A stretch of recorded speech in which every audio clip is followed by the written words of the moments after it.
WNST, Towson, Baltimore, and Baltimore Positive. We're talking about calm and local, as we always have up on our screen in our Chiron here. This guy got out of here for some California chill, but he is Baltimore and local most of the time and tuned into most of what we're doing around here at WNST. David Katz, no stranger to our airwaves here as a longtime insider on the .com industry of sports, the founder of the Post Game, and my old friend from the west side of town, now the head of digital at Fox Sports, and trying to figure out where the end and the beginning of one season is and the next season begins, and you get to watch Orioles games for no one at 4 o'clock in the afternoon out there, David Katz. What's going on, man? How's the temperature out in California right now? I know things have been running high out there on the COVID side, right? Thanks for having me on, Nestor. Yeah, it's usual like 72 to 76 degrees out here. The problem is we're all stuck inside because the shelter-in-place order is probably coming again. The mayor was on last night saying things are not getting any better. They're getting worse here in Los Angeles County in particular and California in general. So despite being early and fairly aggressive, we probably let up our guard a little too early, and we're paying the price for it now. It looks like things in Maryland, though, have been relatively well attended to and stable, and Governor Hogan seems to have done a pretty good job for y'all. Well, do you have any insight into where you are? I mean, by the way, I just had a sneezing attack off the air, so people are like, oh, dude, where you been? I've been in the Outer Banks. About 3 weeks ago, I went down to Carolina, and I know you sort of follow my journey a little bit from pictures and whatnot, and we were, like, appalled at, it was like a different way of life. It was like, have you guys not been following the same movie and pandemic we've been following? And are you not following the same science? And did you not see what happened in Italy and what's happening around the world? And what happened in New York and what happened in Chicago in the early going and New Orleans and some other places. I was just kind of shocked at how some of the message hasn't gotten through. I would think in California, where I don't know that Gavin Newsom was doing a victory lap, right? But certainly it felt like the thing you had going for you in California, with me having traveled the earth, is you don't have subways, right? And you're in cars, and Right. and you spend lots. Your malls are outside. I mean, things are built to be outside. The beach is outside. Like, I'm wondering, how did this thing get to be like this if people really were sort of half following the rules and paying attention a little bit? And this is the question no one has an answer to. Both L.A. City as well as California was pretty early to lock down. We were very aggressive. We spent most of March, April, and part of May doing nothing, staying in our homes. And I think for the most part, people respected all of that. And then some of the other counties outside of L.A., Orange County, they opened up a little earlier. There was a lot of pressure to get things open. They were attending the beach. There were photos of thousands of revelers on the beach. And there's probably, that was the beginning of the spiking. But in LA, for the most part, up until the protests, people were pretty much staying home. And then the protests were obviously a very big cultural moment. People wanted to get out. The thinking was it was outside. The thinking was if you wear a mask, it probably wouldn't be that bad. No one's been able to attribute to any one particular event. I will say that I think we let up our guard a little bit. I don't know how you could lock everyone down for so many months and then open it up the week before Memorial Day weekend. That just felt like a bad idea to me. I said to someone, we're either going to be locked down on Memorial Day weekend, or we're going to be locked down again on July 4th weekend. I'd rather have Memorial Day weekend locked down, continue that. It was almost like the Jaws movie, right? Like, we're going to open the beach, right? Like, literally for the holiday. People were sending out that exact meme, actually. So that was a big part of it. I don't know why, given the weather and everything you just said. LA is everything that the East Coasters, especially the New Yorkers, would complain about Los Angeles. It's spread out. You're in your car all the time. You don't have that density to meet people. That all played to our strengths, we thought. And for whatever reason, we have not been able to kind of hit this thing and nip it in the bud. So we're back to no restaurants are open except for some outdoor dining. But the Dodgers are going to play next week, though, right? Yes, exactly. I could see Dodger Stadium from here. And you know what? You didn't get a ton of fans early in the season anyway, so I don't think they'll notice the difference. Certainly in Baltimore, they're not going to notice the difference. between playing with no fans and playing with the limited fans they had. So we'll see how this plays out. I'm hopeful that we can catch this in the next week or two, or it looks like we're going to be going under another shelter-in-place order, which is not going to be fun for another 2 to 3 weeks. But we're fighting the good fight. And I will tell you, you mentioned Carolina. I flew back to Baltimore to spend my father's 80th birthday with him. And I had a transfer planes in Charlotte, North Carolina. So this is 6 hours with a mask the whole way, right, for you, right? I wore an N95 mask, and I actually was that guy wearing the face shield the entire time.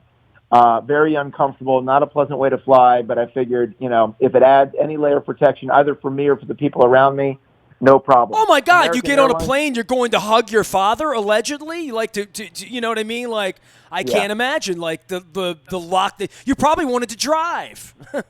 I thought about it. Let me tell you, I quarantined for 14 days beforehand, got a COVID test the day before, got my results right away, stepped on the plane. The only exposure I had was on the plane, but I made the mistake of flying American Airlines, and they made it very clear even then that they would fill any seat possible. And I had someone sitting next to me, and when I got off in Carolina, you would not have known that there was any disease. The airport in Charlotte was packed, and no one was wearing a mask. And on the way back, I flew Southwest Airlines, and I canceled my American flight. And Southwest seemed to have a lot more respect for what was going on. They would not fill middle seats, the sanitization, and everything that the flight attendants were doing just felt as though they were taking this a lot more seriously than American Airlines. So just throwing that out there to any people who, I know. Well, I mean, I've been reading, right? I mean, I haven't flown anywhere, and look, man, I was supposed to be with the Stones in Atlanta the other day, right? The All-Star game was supposed to literally be today in L.A., right, at Dodger Stadium. Right? I know. I was looking forward to having you. So all of this stuff, we missed the man who saved my wife's life, Neil's his wedding back in April. So all of these things, at what cost they are, not to mention, concerts at Merriweather and ball games and things and whatever. But I have all my flights, right? Like there's always that.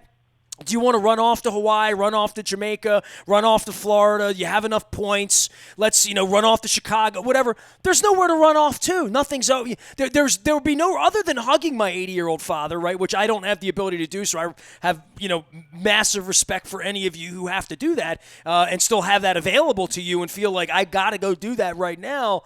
Man, I really empathize. I'd love to hug my mother one more time, my father, So, for anybody that can get wherever they got to get, the airplanes are the way to do that, right? So, and I have a flight to Houston for the Ravens, to Foxborough, Indianapolis, maybe. I think that's it.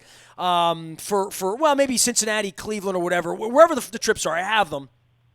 I don't really think I'm using them. You know what I mean? Like, I'm not envisioning me flying to Houston to sit in an empty stadium on the roof somewhere, watching a game, not being able to talk to the players. I mean, I don't anticipate the next time I will be in a room with John Harbaugh. Now, I'm sure he'll Zoom with me at some point, or we'll say hello, or he'll call me, or whatever, but I'm not going to be in his office anytime soon, and I'm not going to be at a podium. I mean, our lives have changed, and I don't even know if they're going to play sports, but the thought about getting on an airplane right now, like, I don't know. I don't know what would put me on an airplane right now, in my life right now. I flew over 200,000 miles last year. We had a lot of international travel. We had a lot of big international events like the Women's World Cup at Fox Sports. It was a very different year. I used to enjoy flying. The thought of getting on a plane, no one could call me. There were no distractions. Get work done. I could do my work. I could think for a change. No wonder we're not getting anything done, you and me. We're not flying enough. Exactly. Well, David Katz is here. He's Katzmandu out on Twitter.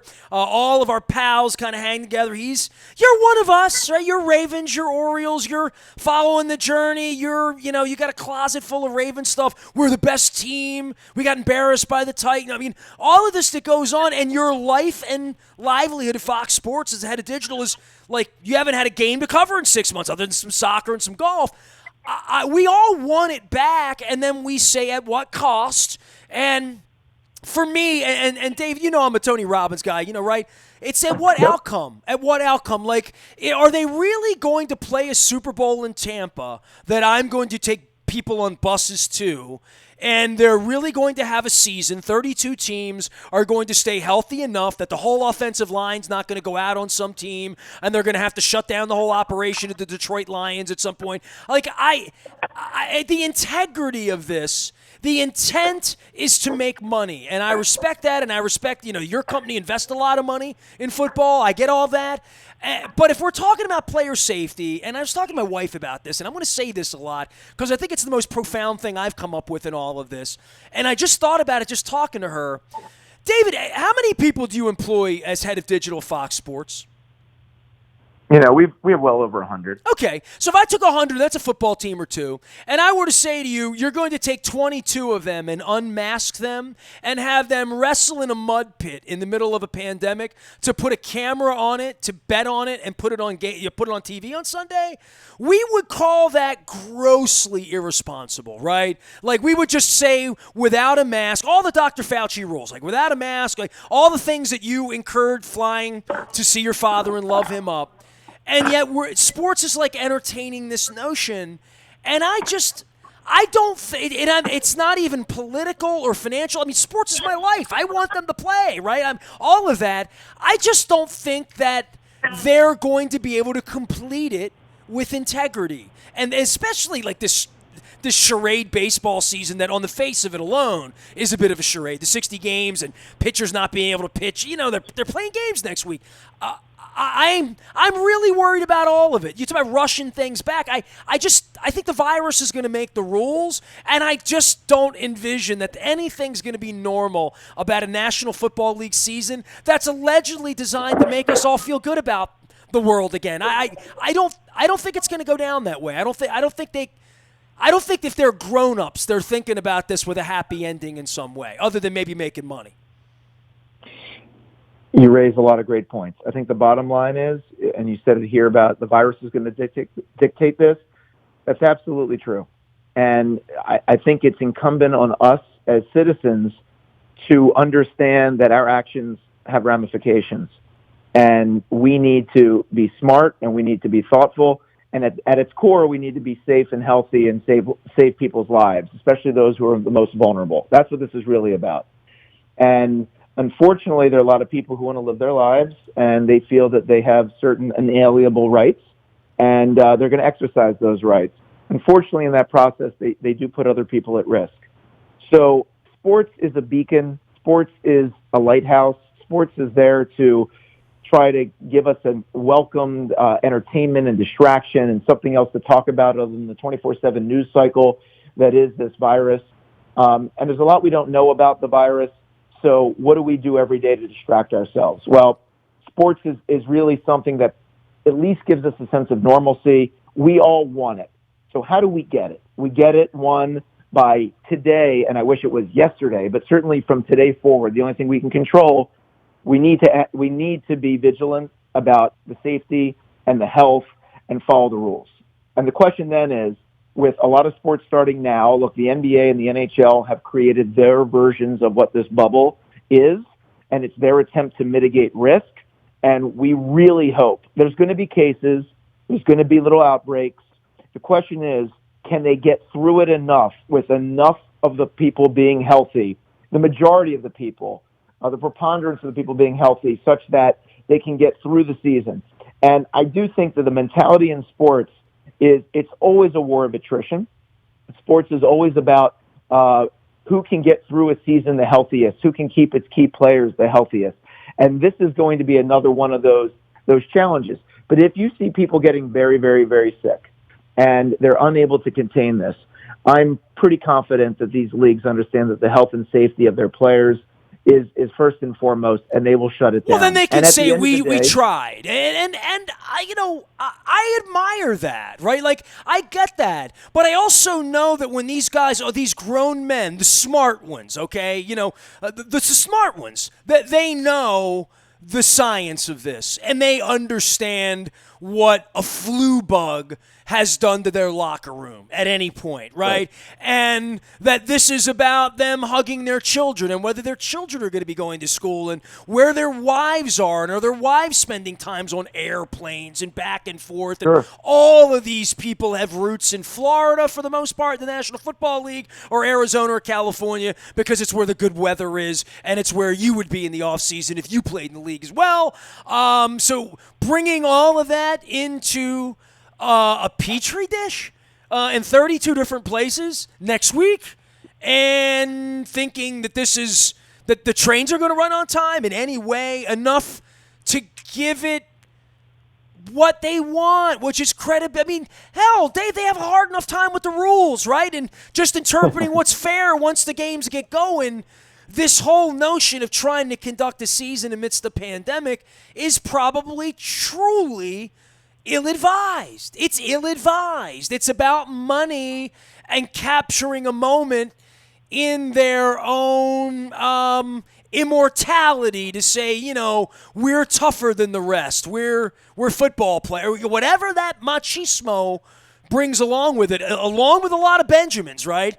But I'm looking at it from afar, and I'm not even judging it as you're being a bunch of corporate whores, or I'm not going to put the game on because I will, or, gee, you're hurting my feelings because I can't get a press pass, or I'm not going to be going to Houston and having Nympha's nachos with you in week 2 and drinking margaritas and, catching an Uber to the game together and having some barbecue, which we've been known to do, you and I, on the road, right? The fact that all of that may not exist, I am trying to be maybe a little holier than thou, maybe being a grown-up and saying, are you all really thinking this through? I mean, you really think you're going to pull this off? I mean, do you really think you're smarter and better than the virus? Because the virus is sort of shown, from the movie 30 years ago, if you just go back to how many arrogant people will line up and think that this doesn't pertain to them, right? Like the Charlotte airport. Look, here's the thing, Nestor. I think the NFL is doing this completely right. They changed their draft. It was a virtual draft. It was actually incredibly entertaining, and it was something that I think all of us sports fans needed at that time. They moved forward. I agree with you, by the way. It was appropriate, right? On a 1 to 10 level, it was a 9.5 appropriate. It was right. And then we're still thinking it's a couple months out. And, back then when they were making plans for the season, it was even more months out. There was a lot we didn't know. And I think their plan is, okay, based on what we know today, here is what we are going to do to move forward. The plan, unless something were to change, and everything is fungible, is we're going to play football games. We're going to do it in as safe a manner as possible. We're going to work with scientists. We're going to work with health officials. We're going to figure out, can fans attend or not attend? And that, by the way, you see stadiums like the M&T Bank saying that we're going to accommodate 14,000 fans. They may accommodate no fans. It might depend entirely on the circumstance of the time. They've built flexibility into the schedule so they can actually pick up parts of the schedule at the beginning of the year, for example, and move it to the back of the year. They have the ability to shorten the season if they need to. This is going to be a moving target. And I know we talked in the beginning of COVID about this being an incredible corporate challenge to everyone, for everyone to have to innovate, right, and show what the Deepak Chopra would call infinite flexibility, literally. And if that's where we are, and 2 weeks from now they put the skids on and say, hold on, we're going to move camp to August 20th because this just isn't safe right now, then I'll start to think that they've been more flexible than maybe I give them credit for being at this point, where it feels like they're not being pliable. I think they're going to be very flexible. Well, good for them. They're not going to make the hard decisions until they have to make the hard decisions. And there's no need, because again, no one would have suspected spikes in certain parts of the country like California and others. We thought we were headed in a different direction. Now we need to revisit that. So I think that the NFL, look, it's a sport where there's physical contact, for sure, but it doesn't have as much physical contact one-to-one as basketball does, in close quarters, indoors versus outdoors, et cetera, et cetera. And we don't know all of the science. At the same time, look, I look at the players. Anyone who does not want to play is not going to be forced to play. anyone who chooses to play, and there are a lot of people, right? There are Uber drivers and people delivering your food and people who are doing shopping for you at Amazon and people who are in these Amazon. There are people who need to make a living, put food on their table, and they have decided that they are going to take a certain amount of risk in order to provide for their family and for their own well-being. And that is a personal, independent choice. You can only go on unemployment and get paid by the government for a certain period of time, but if you have the job and you choose to engage in it, there is always a certain level of risk. And I'm not going to judge an NFL player. There's certainly a lot that make millions and millions of dollars. They're well paid. There are a lot of others that are fighting and scrapping and clawing to make any kind of living, to make any kind of team. And there's only so many years that they have in which to play. So to the eagerness of some of these people to try to get out there, to make a team and to do it, and whether it depends on their health and their well-being and their risk-taking, I think everyone will be making an individual decision. But at the top, I do believe and I trust in the league that they're going to make a decision in its totality based on the science at that time as to whether or not they can pull this off or not, with health and safety being paramount. I just believe that to be the case. I think sports like college football... Well, it would be very foolish for them not to be... to be serious and vigilant, right? Baseball's really trying, right? I mean, hockey's really trying. I mean, this is the week where guys like you and I are firing up our websites and saying, are we ready to watch hockey on a July night, right? I don't know. We're in strange times. The answer will be yes. I think there is a tremendous amount of pent-up demand for any of these major sports coming back and giving us something live. I think everyone's churned through their Netflix, their Disney Plus, their Hulu. No, dude, I'm only 4 episodes into Gordon Ramsay Uncharted right now. That's my jam. I'm learning about cooking food on the Moroccan border. I'm into all that, especially because I can't get on an airplane, as you know. So, right? Yeah, I know. Cooking has become my new sport. I'm actually here cooking for one and spending way too much time doing it, but it's a welcome distraction. So, look, I think that I think sports will be welcomed. Fox has a quadruple header on Saturday the 25th. And for fans who want to tune in and see a lot of baseball on a summer afternoon. By the way, that's my 17th wedding anniversary. You mentioned that. So on July 25th, you're showing 4 baseball games. By the way, the Orioles might be one of them because they're at Fenway that weekend. Yeah, I check the schedule and everything, but these are not regionalized. Honey, I have an anniversary idea for us. You'll love it. We're going to watch baseball for no one with 2 bad teams. Let me tell you, we'll appreciate sports coming out of this. She says we're going to Roost Chris. She just stuck her head in here, Katz. So, well, the game will be on there. David Katz is here. He's Katzmandu. Speaking the good word, out of Baltimore, on to L.A., and onto the head of digital at Fox Sports. You can follow him at Katzmandu. For you with the Orioles and the Ravens, you're like, there's built-up demand, there's pent-up this, and there's all that. There's also, for me, the 6 months where I've sort of been doing other things, right? And we talked about the 13 years we didn't have football here, right? Like Dennis Colazzo said that. I thought it was one of the smarter things we've had around here this week. He said, we spent 13 years without football. 13 months right now would be okay. If they don't play, we'll be back next, we'll mow the lawn, we'll figure it out, we'll stay safe.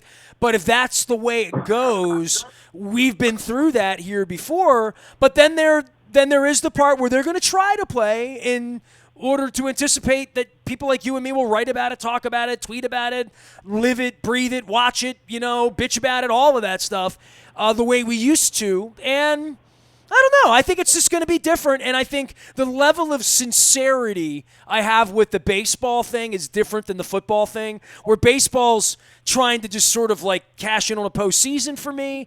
Football is trying to do the whole thing, and I think that's a whole lot more ambitious in a lot more ways. I think baseball might be able to like sort of sneak this in to some degree and be first to get there, and it's socially distanced to begin with. So, I mean, I'm giving baseball like, they're going to play baseball next week, right? I mean, they're going to get this thing started, and they might be able to finish it because of how short the track is. Look, I said this a couple of months ago. I think this is the most important year in the history of Major League Baseball.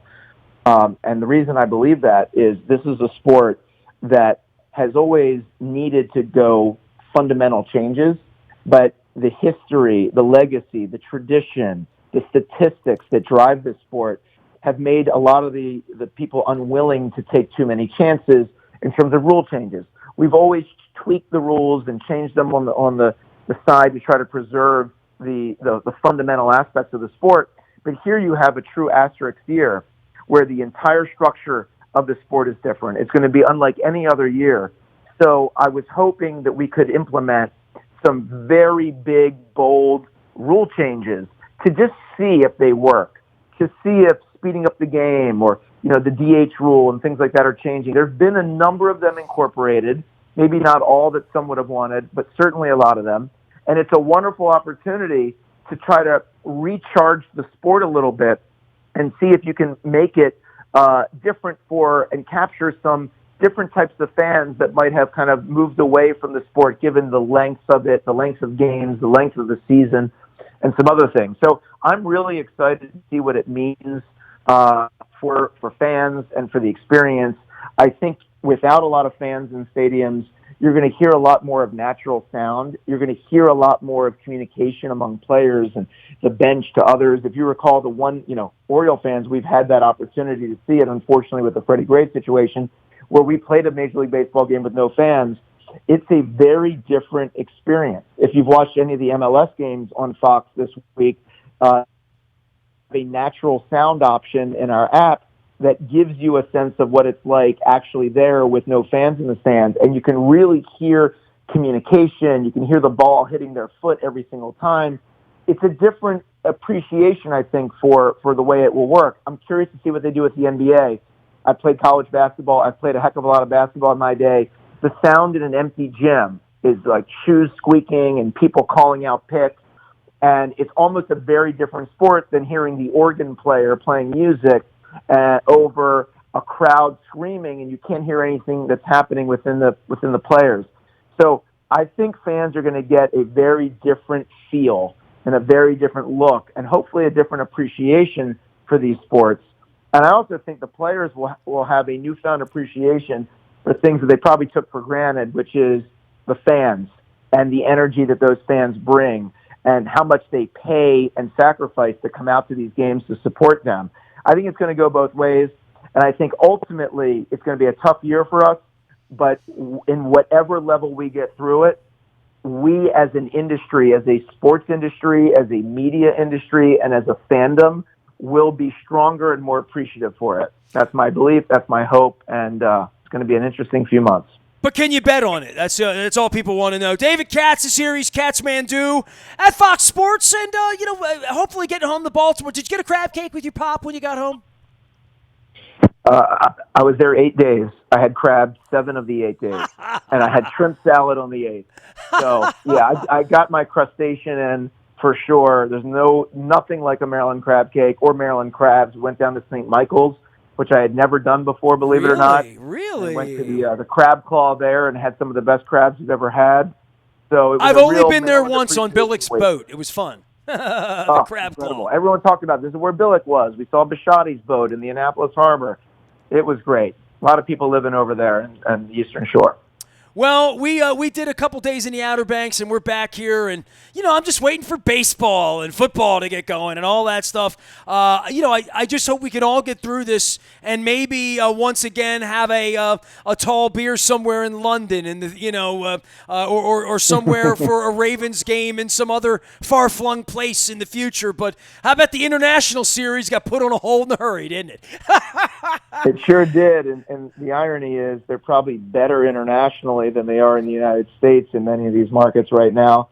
But the logistics of getting people over there would have been an absolute nightmare. But it'll be back. There will be a return to normalcy at some point. It may not be this year. It certainly won't be this year.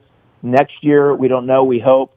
But at some point, we'll be back to this, and I hope we can look back and say, we lived through such an amazing, crazy time, and what good came out of it? What did we learn? There's certainly a lot of pain and suffering, a lot of people getting sick, and no one wants that. So what are our blessings? How do we count them?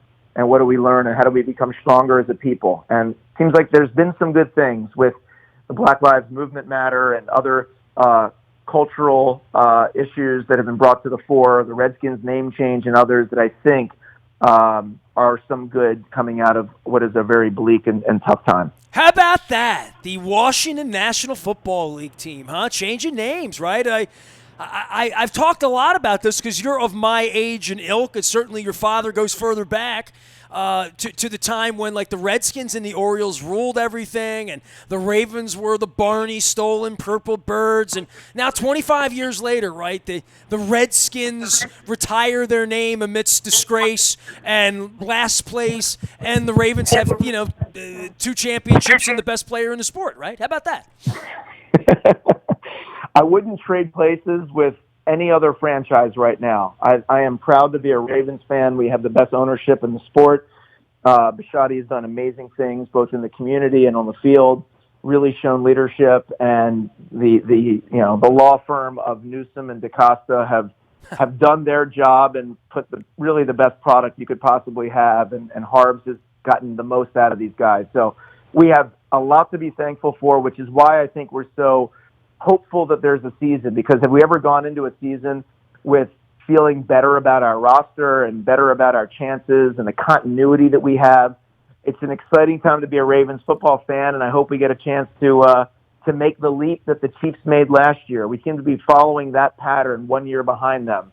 And with Lamar, looking at his last MVP season like Mahomes did a year before, and Mahomes breaking the Madden curse, and hopefully Lamar breaking the Madden curse this year, and let's go get ourselves another Super Bowl. Mahomes, $500 million, right? Like, I would think a Lamar spotless 20-0 season this year, right? For no fans and dancing somewhere in Tampa in the same space that Trent Dilfer once danced. Hey, great to have you on. Hey, Nestor, I want to tell you one thing, though. I was speaking to a former NFL player, a guy who played 10 years in the league. Yesterday, he and I did a socially distanced hike, and I was picking his brain on some stuff, and he said, he's actually from Kansas. He played for the Chiefs, played for the Patriots, played for the Arizona Cardinals, and played in a Super Bowl, losing at the last second when those Pittsburgh Steelers and Santonio Holmes caught the touchdown pass. But I asked him about that deal, and he said he thinks it was a huge missed opportunity for the players because everyone sees the razzle-dazzle of the $500 million number. But at its core, what these NFL contracts are about is the guaranteed money. And I forget the exact number, maybe $140 million guaranteed. But his comment was, at this guy's age, at his excellence, and where he is as a champion in a city that he means more to than anyone else has ever meant, you have the chance to be the first NFL player to basically hold out for a fully guaranteed contract. And he didn't. There's a lot of money in there, and if he stays healthy, God willing, he will get all that money or a lot of that money or maybe renegotiate at some point. But this former player believed that Mahomes was the answer to pushing for what all these other sports has, which is guaranteed money, fully guaranteed contracts. And he did not go for it. He did not stand firm on that. And he took a deal that, many people would say, while rich, certainly rich, continues what the league wants, the ownership wants, which is, pay for performance as much as possible and pay for play, which is if you're not on the field, you have a chance to not be saddled by these big deals. I think it's ultimately better for the sport, but it's an interesting take from a former player who says this was the chance. This was the player that could have changed the game in contracts. So interesting food for thought there. Well, all of the player negotiation stuff on the baseball side, on the football side, all the way around with labor negotiations and where salaries are going in the aftermath of this and the cable TV and all of that stuff. I think it is fascinating to see what COVID's going to have done to that when, as you said, you believe there's a burning desire for everyone to rush back to sports. We're going to have that opportunity in the coming weeks, I think, to see that. Dave, I'll be following you at Katzmandu and, of course, just up on our friendship and hope at some point we'll be in the same room at the same time, having the same beer and crabs and all the same things, right? Thank you, Nestor. Wishing you and your family the best. Stay healthy, be safe, and hopefully we can all get through this soon. Wash your hands out there in California and breathe in a little bit of that sunshine and air. David Katz, Katzmandu, the head of digital at Fox Sports and a Baltimorean and my longtime pal as well. Follow him at Katzmandu. That's Mando. Katzmandu. He has a very, very interesting picture with Boston's finest here on the front of his Twitter. I'll let you go find it for yourself. Nasty at WNST.net. Facebook, Twitter, LinkedIn, Snapchat, Instagram, streaming live all over the world, including Southern California, on WNST on our live stream. We never stop talking Baltimore sports and Baltimore positive.